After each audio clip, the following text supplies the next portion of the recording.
Hello friends, मैं मृदुल Dhawan beacon of hope से आज का वीडियो 5 एलिमेंट्स पर है और ये वीडियो सबके लिए है।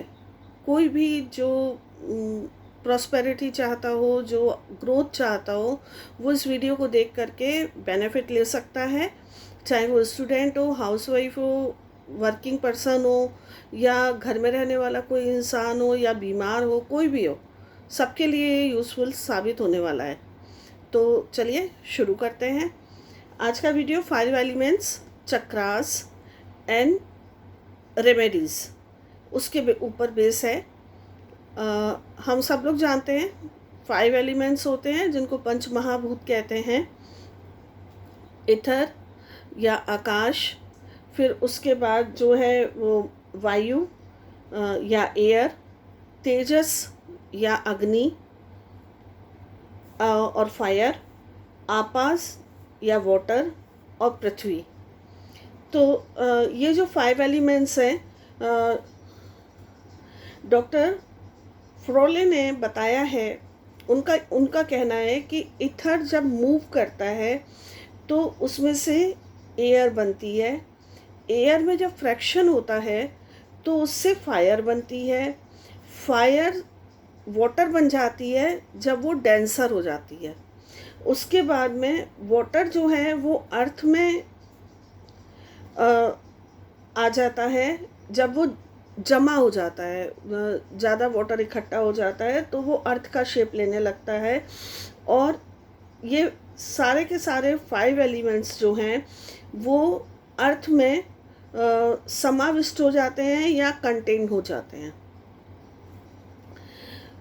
उनके हिसाब से जो हमारी कॉन्शियसनेस है वो और इथर या आकाश, ये दोनों एक जैसे ही हैं। क्योंकि इनमें वही एक जैसी ही क्वालिटीज़ हैं। दोनों क्लियर हैं, सब्टाइल हैं, लाइट हैं, एक्सपेंसिव हैं और ओमनी प्रेजेंट हैं। यानी चेतन और इथर, आकाश, ये ओमनी प्रेजेंट या सर्वव्यापी हैं, मैत्रीपूर्ण हैं, खुशमिजाज हैं, हल्के हैं, सूक्ष्म हैं, गूढ़ हैं और लाइट हैं। ठीक है, तो अब हम अगर ये देखें कि ये 5 एलिमेंट्स ही होते हैं जिनसे हमारा बॉडी बना होता है। ये पूरा ब्रह्मांड इन 5 एलिमेंट्स से ही बना है। अगर 5 एलिमेंट्स नहीं होंगे तो ब्रह्मांड नहीं बन सकता, सेम वे में हमारी बॉडी भी नहीं बन सकती। तो अगर इन 5 एलिमेंट्स में बैलेंस नहीं होता है तो प्रॉब्लम होती है। प्रॉब्लम कई तरीके से हो सकती है। इलनेस हो सकती है, मेंटल या फिज़िकल, ग्रोथ में बैरियर क्रिएट हो सकते हैं और रिलेशनशिप ख़राब हो सकते हैं। तो 5 एलिमेंट्स जो हैं वो हमारे चक्रास से भी जुड़े हुए हैं। चक्रास, जैसा आपको पता है, 7 चक्रास होते हैं हमारी बॉडी के अंदर, जिनको एनर्जी सेंटर भी कहते हैं। मूलाधार है। मूलाधार या रूट चक्रा से पृथ्वी तत्व या पृथ्वी पंचमहाभूत जुड़ा हुआ है। उसके बाद स्वाधिष्ठान चक्रा से वाटर जुड़ा हुआ है। फिर उसके बाद मणिपुर या सोलर प्लेक्सस से फायर, अनाहत या हार्ट से एयर, विशुद्ध या थ्रोट से स्पेस जुड़ा हुआ है। आज्ञा चक्र और क्राउन चक्र से कोई एलिमेंट जुड़ा हुआ नहीं होता, ये फ्री हैं एलिमेंट्स से। मूलाधार चक्र जो है, अगर वो डिस्टर्ब होता है तो इंडिविजुअल के अंदर इनसिक्योरिटी आती है। इनसिक्योरिटी अगर आएगी तो उसके अंदर फियर भी आएगा, उसके अंदर लोनलीनेस भी आएगी, उसके अंदर कुछ हद तक डिप्रेशन भी आ सकता है। ठीक है, तो अगर किसी के अंदर ये सारी चीज़ें हैं तो उसे अपने मूलाधार चक्र को एनहेंस करना चाहिए, उसको स्ट्रेंथन करना चाहिए, ताकि उसके अंदर सेंस ऑफ ग्राउंडेडनेस, सिक्योरिटी और इनर स्ट्रेंथ की फीलिंग इंक्रीज हो। ठीक है। यहाँ पे होता यह है कि अगर बहुत कुछ है आपके पास में, उसके बाद भी अगर आपका मूलाधार चक्र ठीक से बैलेंस नहीं है, तो आपके अंदर इनसिक्योरिटी रहती ही है। आप चाहे कितना भी अर्न कर लीजिए, चाहे आप कोई भी काम कर लीजिए, कितना भी अच्छा कर लीजिए, लेकिन आप इनसिक्योर रहते हैं। तो मूलाधार को आपको ज़रूर स्ट्रॉन्ग करना चाहिए। फिर उसके बाद नेक्स्ट जो आता है वो है आपका स्वाधिष्ठान चक्र। स्वाधिष्ठान चक्र जो है वो हमारी सेक्सुअलिटी और क्रिएटिविटी और सेल्फ वर्थ, हमारी यूज़फुलनेस क्या है, एज ए पर्सन हम क्या हैं, क्या कर रहे हैं, कितना यूज़फुल हैं, दूसरों के काम आ रहे हैं या नहीं आ रहे हैं, या हम जो कर रहे हैं वो किसी के काम आ रहा है या नहीं आ रहा है। फिर उसके अलावा हमारी क्रिएटिविटी क्या है, हम क्या बना पा रहे हैं, क्या दे पा रहे हैं किसी को। ठीक है। उस सेक्सुअलिटी से इसको रिलेट किया जाता है, लेकिन यहाँ पे सेक्सुअलिटी का मतलब वो नहीं है जो नॉर्मली समझा जाता है। यहाँ पे संस्कृत का वर्ड जो काम है उससे रिलेशन है। काम में बहुत सारी चीज़ें आती हैं, वो एक तरीके से इनर ग्रोथ को रिप्रेजेंट करता है। ठीक है ना, कि आपकी कुछ स्पेसिफिक डिज़ायर्स पूरी हो गई, फिर आप उसके आगे बढ़ने की कोशिश करते हैं और अचीव करने की कोशिश करते हैं और सीखने की कोशिश करते हैं, उससे मतलब है। तो जिन लोगों का स्वादिष्टान चक्र जो है बैलेंस नहीं होता, उन लोगों को कोशिश करनी चाहिए इस चक्र को बैलेंस करने की। नहीं तो वो काम तो करते हैं, लेकिन दूसरों के इन्फ्लुएंस में आ कर के या दूसरों से पूछ के, उनका अपना ज़्यादा कुछ होता नहीं है, क्योंकि उनकी अपनी स्ट्रेंथ नहीं होती है ना। तो नेक्स्ट जो है वो सोलर प्लेक्सस है। सोलर प्लेक्सस कॉन्फिडेंस देता है, ऑप्टिमिज्म देता है, उसके अलावा सेल्फ एस्टीम देता है, अपनी वैल्यू, मेरी वैल्यू क्या है वो देता है। फायर इससे जुड़ा हुआ है।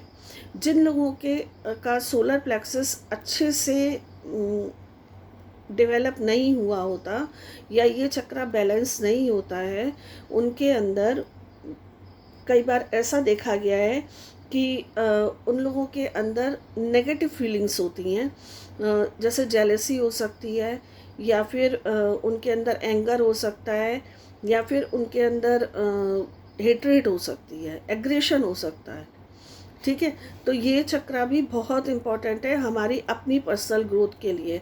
एज ए पर्सन हम ग्रो करें, उसके लिए ये चक्र भी बहुत इम्पॉर्टेंट है। और फिर आता है अनाहत, जो कि अनाहत या हार्ट चक्र जो है, उसमें उसका जो एलिमेंट होता है वो होता है एयर। तो अगर अनाहत जो है वो अच्छे से डेवलप है, तो हमारे अंदर लव की फीलिंग होगी, कंपैशन होगा, एम्पैथी होगी, और हमारे अंदर कनेक्शन होगा सोसाइटी से, रिलेशन जो है उन लोगों से, अपनी सोसाइटी माने कि केवल ह्यूमन बीइंग वाली नहीं, जो हमारे आसपास है, पेड़ हैं, पौधे हैं, जानवर हैं, जो कुछ भी है, उस सब के साथ में हमारा पॉजिटिव रिलेशन होगा। हम उनकी फ़िक्र भी करेंगे, उनकी केयर भी करेंगे। ठीक है। उनके लिए जो भी हम कर सकते होंगे वो हम करेंगे, पॉसिबल जो भी है हमारे लिए। जिन लोगों का ये चक्र जो है वो बैलेंस नहीं होता, उन लोगों के अंदर वो एक तरीके से निर्मोही हो जाते हैं। ठीक है। उनको कोई फ़र्क नहीं पड़ता कि आप क्या कर रहे हो, क्या नहीं कर रहे हो। तो इस चक्र को बैलेंस करना बहुत ज़रूरी होता है। फिर उसके बाद आता है विशुद्ध या थ्रोट।